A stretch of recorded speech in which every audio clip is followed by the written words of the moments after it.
As I got up this morning and was flipping through the pages of the poetry book, I chanced upon a poem that, in the first instance, I felt would be one that would not appeal to the iconoclast generation that we have with us at present. But I still felt that we need to understand it probably with a different perspective. But as I was reading the poem, there was something else that came to my mind. A completely different poem, a completely different era, yes, and I really want you to listen to this poem by Longfellow, H.W. Longfellow. Just listen to it, and then we'll get back to the poetry that we are going to discuss this morning. Me not in mournful numbers, life is but an empty dream. For the soul is dead that slumbers, and things are not what they seem. Life is real, life is earnest, and the grave is not its goal. Dust thou art, to dust returnest, was not spoken of the soul. Not enjoyment and not sorrow is our destined end or way, but to act that each tomorrow finds us farther than today. Art is long and time is fleeting, and our hearts, though stout and brave, still like muffled drums are beating, funeral marches to the grave. In the world's broad field of battle, in the bivouac of life, be not like dun-driven cattle, be a hero in the strife. Trust in no future, however pleasant, let the past bury its dead. Act in the living present, heart within and God o'erhead. Lives of great men all remind us we can make our lives sublime, and departing leave behind us footprints on the sands of time. Footprints that perhaps another, sailing o'er life's solemn main, the forlorn and shipwrecked brother, seeing shall take heart again. Let us then be up and doing, with a heart for any fate, still achieving, still pursuing, learn to labor and to wait. Yes, the lives of great men teach us, yes, to live their lives sublime and leave behind footprints in the sands of time, yes, and to labor and to wait. I mean, immortal lines from Longfellow. Now, what is the connection to the poetry that I have chosen today? I'm sure you've taken a very good guess. Yes, it is. It is Desiderata by Marx Ehrmann. Yes, the definitely a very close thematic, emotional connect that I found between these two poems, because they're talking of, yes, probably it'll appear to you like a sermon, yes, but it is also a realization, and that is the realization that is the work of a poet. If I go back to we are the music makers, we are the dreamers of dreams. What is the work of art?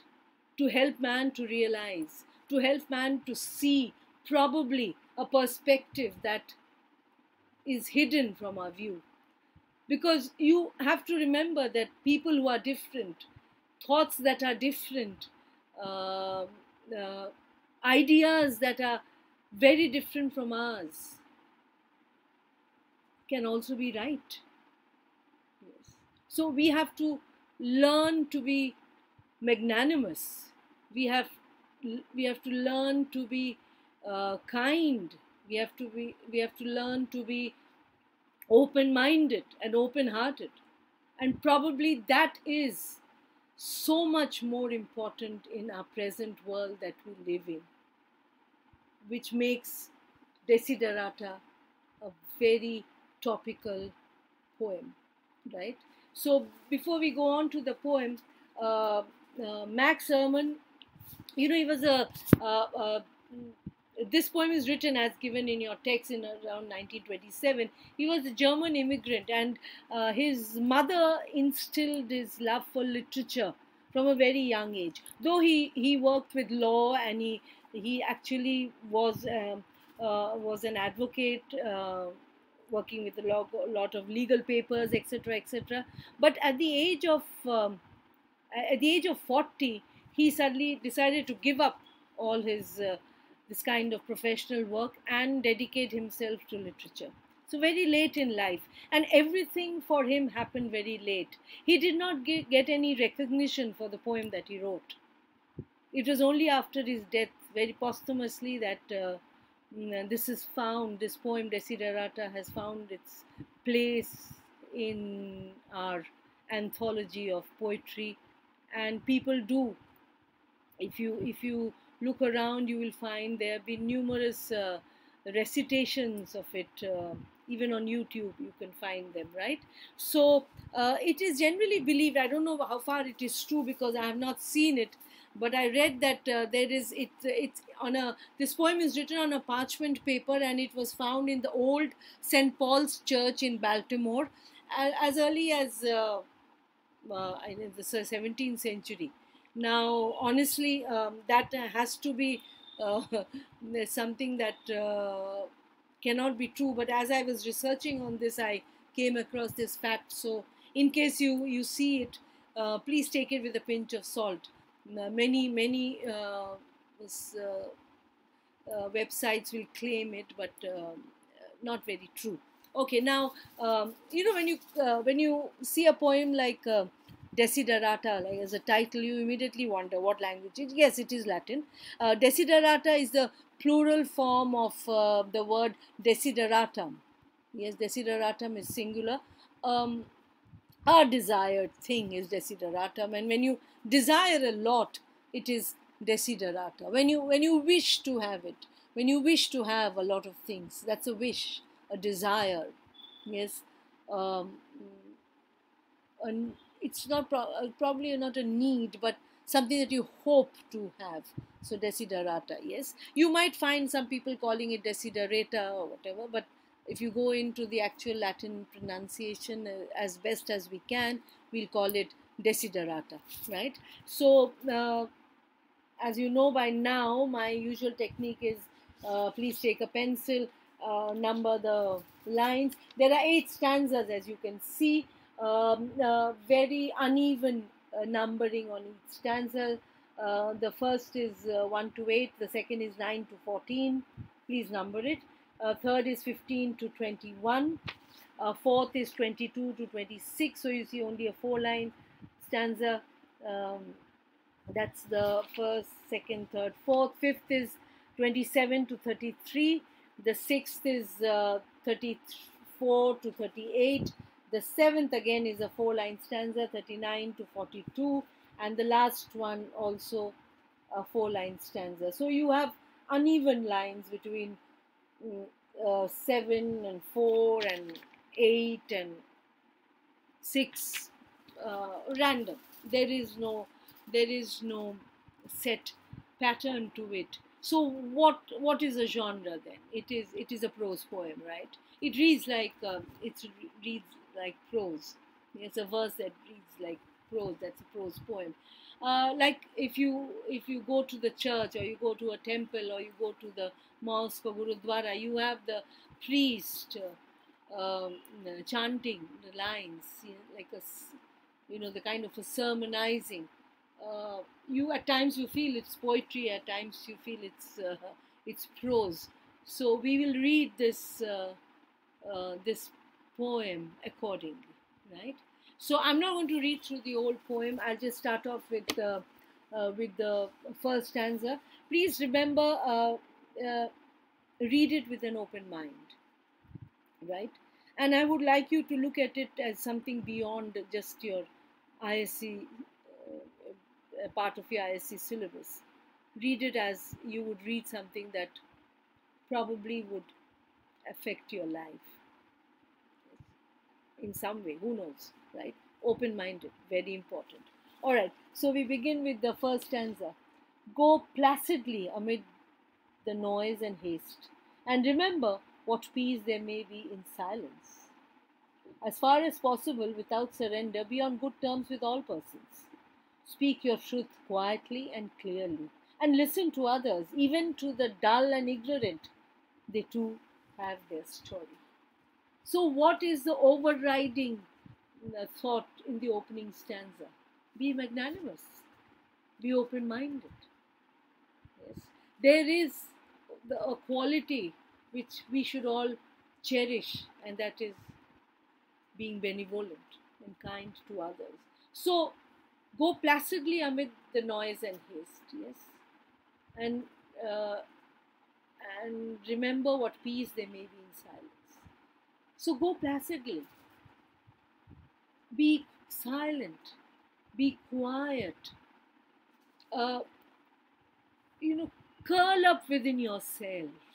Because there could be a lot of din and uproar all around, but listen to your inner voice, listen to your conscience, listen, remember what peace there may be in silence. So don't go with the noise around, go inwards into your mind and soul and heart, and listen to the voice within.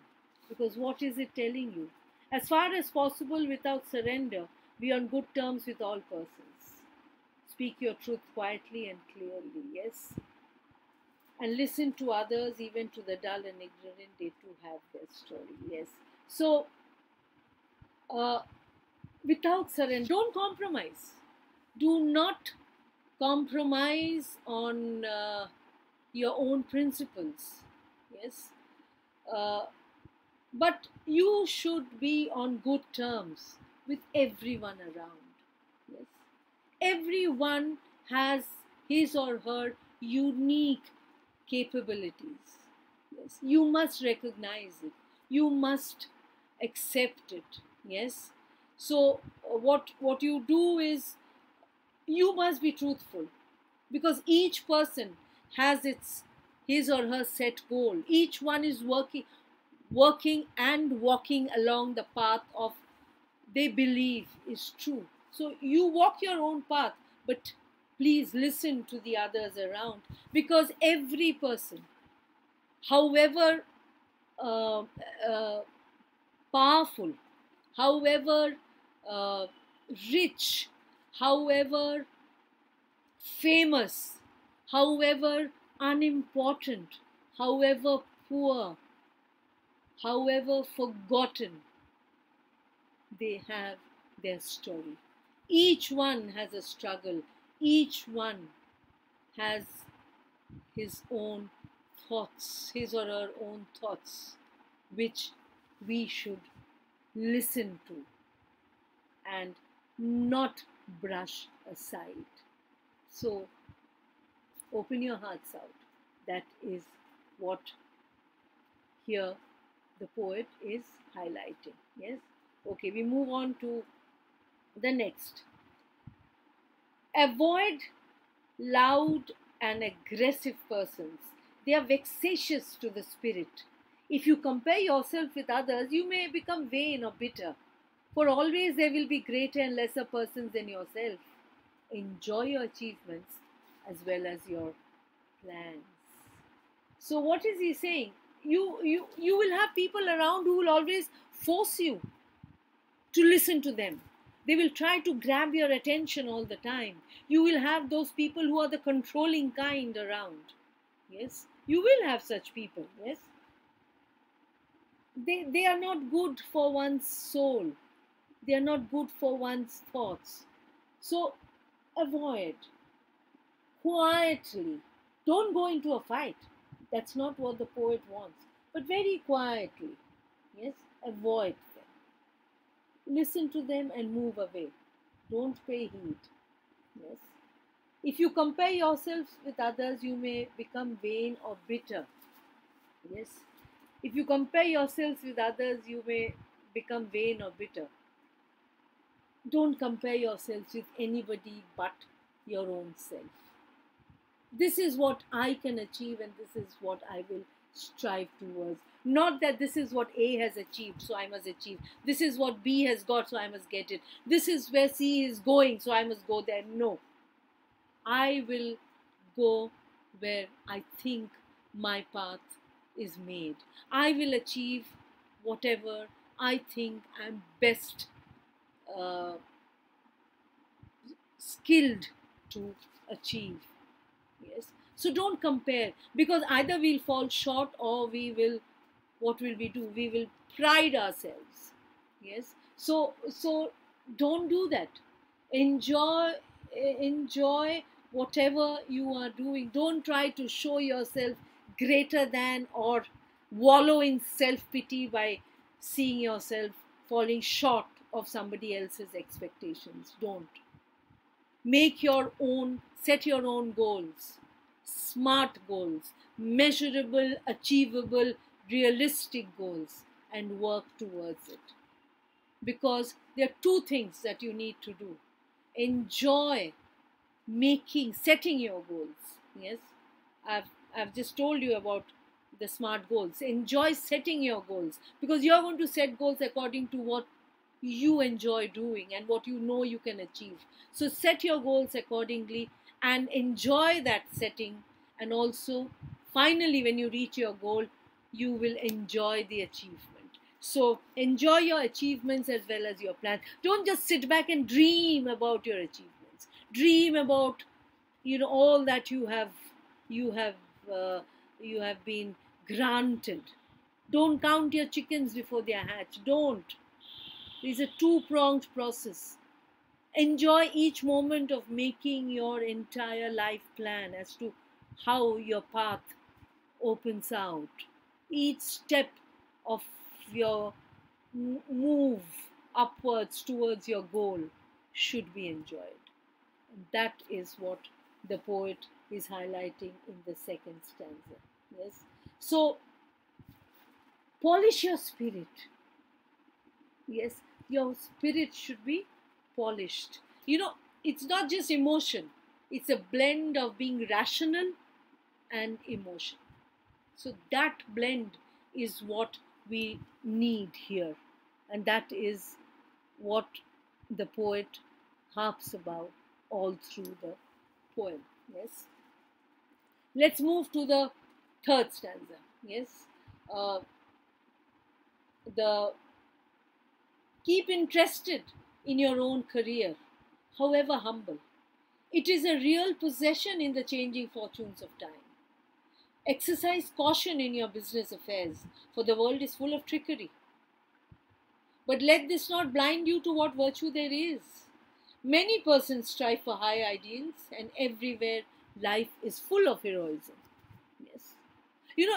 There is a echo of If by Rudyard Kipling.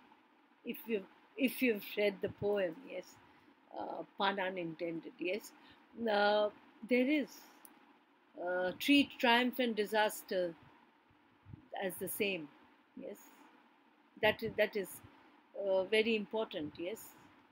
So the same kind of thoughts echoed here. Keep interested in your own career, however humble. It's a real possession in the changing fortunes of time. Changing fortunes of time. World is changing. There's so many avenues opening out in front of you. But you must do what you enjoy doing. When you're choosing a subject, and when you move to 11 and 12, you don't choose subjects based on what the world wants, kind of professions that the world is looking for. You're going to choose subjects that you enjoy doing, which you're going to nurture, and which will help you grow into the person that you want to be, right? So pick something that you love doing, work on it, learn everything you want about it, and it is, however humble, no matter however humble it is, it's a real possession in the changing fortunes of time, because it is something that you have chosen and you will nurture, and you will polish it till it achieves a shine that will make it stand out amidst the people and professions galore that we have in this time and age. Yes. And everyone should be following their own path, their own dream. We have to make this journey ourselves, right? So we plan the journey and we walk on this path and reach the goal. So you work with what you are most happy with. Exercise caution in your business affairs, for the world is full of trickery. Yes, for the world is full of trickery. But let this not blind you to what virtue there is. Many persons strive for high ideals, and everywhere life is full of heroism. Uh, we have to exercise caution because we have to accept that you do have the bad with the good. You do have crimes, but you do have justice as well. Yes, but individually everyone has goodness in themselves. Yes, uh, but you have to exercise caution. You have to be careful. You cannot be naive. Yes, that doesn't mean you have to be you have to trick others. No, you have to be naive yet careful, so that your interests are not compromised by people who are more powerful than you. That's important. But let this not blind you to what virtue is. But that does not mean you become egoistic. That does not mean you believe that you yourself capable of achieving all that there is good in this world. No, there isn't. There are great people around you. There are people who are kind and good, and they have a genuine sincerity of your well-being and your purpose in their hearts and mind. Yes, so keep them as a part of your family.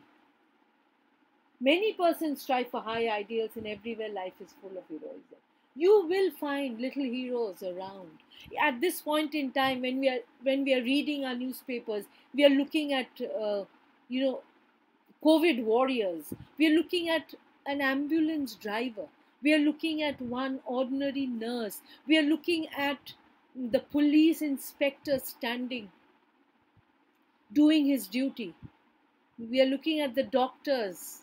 We are looking at the numerous scientists who are busy working to find a cure for this pandemic that is raging through the world. Yes, each one of them. What is life showing us? It's full of heroism. They're full of people who have so much of goodness in them. Yes, so we have to keep our minds open, not succumb to uh, the powerful and the dishonest, but yet not be so narcissistic and in love with yourself that you don't see the goodness around. So we need to balance. We need to balance. And many of you have read Merchant of Venice by Shakespeare. I always come back to Shakespeare. Remember Portia? Justice is good, but mercy needs to temper justice. So we need that balance. We need that balance. And that is the balance that the poet is talking about here. To understand and to bring about that kind of equanimity in our lives. Mercy tempering justice. That makes justice more acceptable, right? So our lives will become more acceptable if we open our hearts out to those who have goodness, who are steeped in goodness, and also avoid those who are unnecessarily controlling and dictatorial, right? That is your third stanza, okay? We move to the fourth, short one. Be yourself. Especially do not feign affection, neither be cynical about love. For in the face of all aridity and disenchantment, it is as perennial as the glass. Be yourself. Simple. What does be yourself mean? Don't pretend to be something or someone else. Be your natural self. Don't, this maintaining of a facade has become such a, such an important part of modern life. Don't break open that facade. Be yourself. Show your natural self, what you are made of. Don't pretend to be somebody you are not. Yes? That way you're hypocritical. Don't be. Be pure and simple. Be yourself. Especially do not feign affection. Do not pretend. When you're oozing of love and affection and all, these, when you switch on the television, you get to hear a lot of these feigning affection, feigning concern, feigning honesty, feigning compassion. Don't feign. Because what happens as a result of that? Perhaps I'm sounding cynical, but cynicism grows out of this deception. So don't deceive others. And how do you deceive others? By deceiving yourself. Don't do it. Do not pretend. Do not deceive. Do not hide yourself behind a facade. But that doesn't mean we are cynical about goodness. No, there is love. The greatest is love. Everything in this world moves because of love. Yes. A mother and child. Yes, that is love. A teacher and student. That is love. A husband and wife. That is love. Yes. We are talking of love that is unadulterated, unconditional. Without this love, the world does not exist. So don't be cynical about love. Don't give it off because you don't see it in some places. You be honest, you will get an honest reply. Yes, honesty pays. Goodness begets goodness. Don't forget that. Yes. For in the face of all aridity and disenchantment, it is as perennial as the grass. The only simile that you will get in this poem, love is as perennial as the grass. You cut the grass when it grows, right? It will grow back. Love always increases. You try to destroy it, it will come back. You can never destroy love, because love is, I believe, though Pandora, when she opened a box, everything escaped except hope.